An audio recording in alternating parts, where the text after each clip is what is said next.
Use drop shadow with blur and bright color to create a soft glow, simple and effective. Step 1. Select the element you want to glow. Step 2. Add an effect. In the right-hand sidebar under the Design tab, scroll down to the Effects section. Click the plus icon. By default, a drop shadow will be added. This is where the magic happens. Step 3.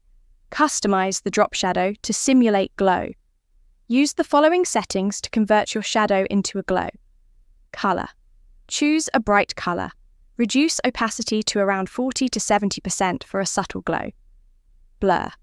Increase the blur to 20 to 40 pixels for a soft halo effect. X and Y position.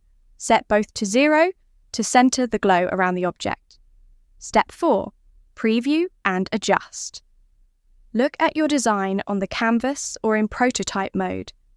Adjust the blur, opacity, or color intensity until the glow looks just right.